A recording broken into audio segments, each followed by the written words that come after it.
Hello, everyone. I wanted to give a shout out to Mom to Huskies for requesting this episode. Also, thanks to everyone else who watches and enjoy. Another Summit Place Mall expansion celebration update. Well, we're here at the Summit Place Mall, and folks, can you sense that the mall is expanding even as we're standing here? Yes. Yeah, because there's 70 new stores, over 100 stores in all, expanding all the time. Wait, can you feel that just now? Yeah, felt that shimmer. I think another store just opened. So come on out to Summit Place Mall. We're constantly expanding, constantly growing, and was that another? I believe another store just opened. Summit Place Mall was the first enclosed mall in the whole state of Michigan. Its opening date was May 10th, 1962.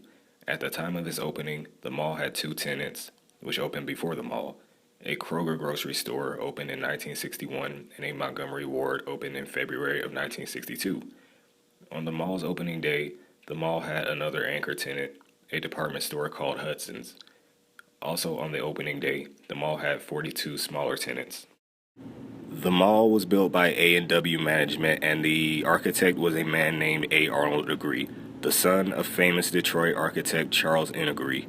There was an attention to detail at Summit Place Mall as it was very well decorated. It had 120 sculptures. Throughout the 1960s, Summit Place Mall performed exceedingly well and would later be expanded. In 1972, a 181,900 square foot Sears was built on the northern end of the mall.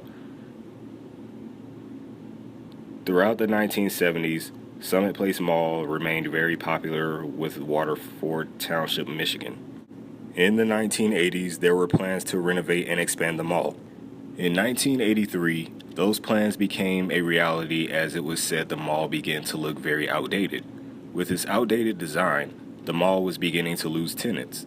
A total of $1 million was spent to renovate Summit Place Mall, which included new store facades, floors, ceilings, and new anchor tenants.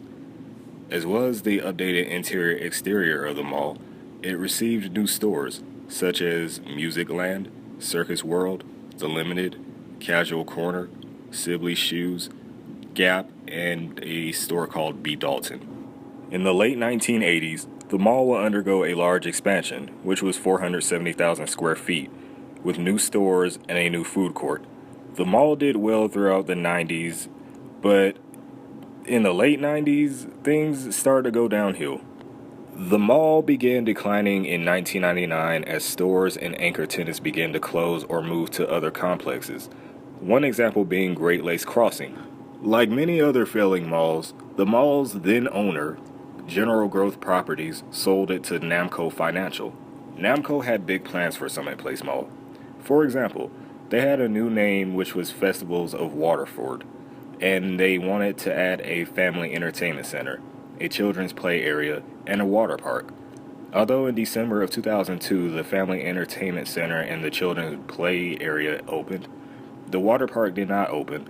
The reason being it would cost $20 million to construct, and the property owners did not think the mall would generate enough income to repay the debt, so the plans were denied.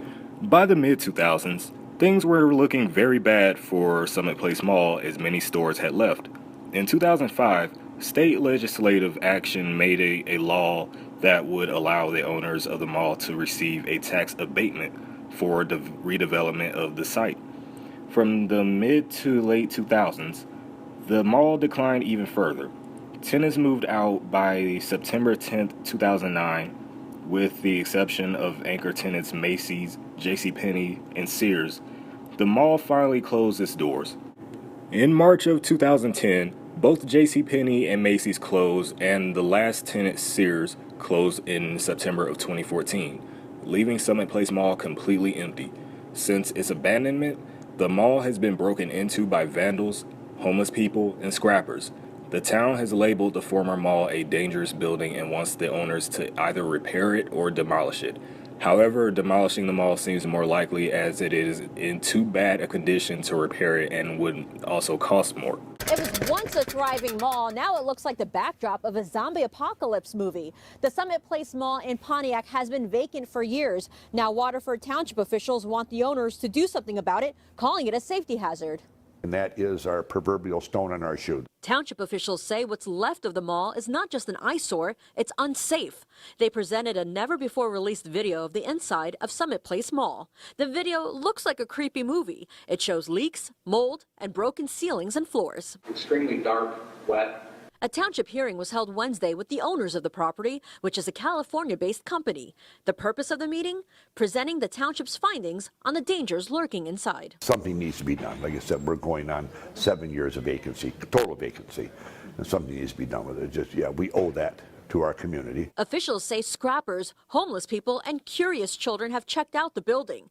Township Supervisor Gary Wall says the property is unsafe inside and out. Uncovered manholes, collapsed storm sewers where people can walk along, fall into those. There's jagged concrete, jagged asphalt, structural steel from the structure that comes up, the caps and stuff.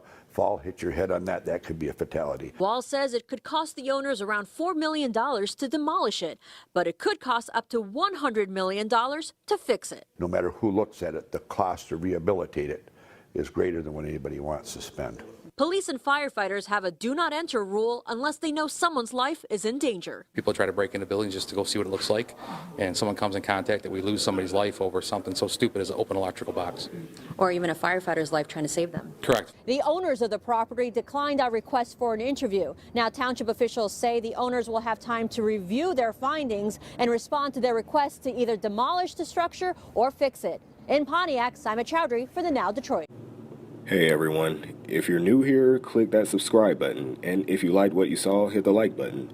Also, click the bell so you can get the notifications for this channel. And as always, thank you for watching and tune in for another episode.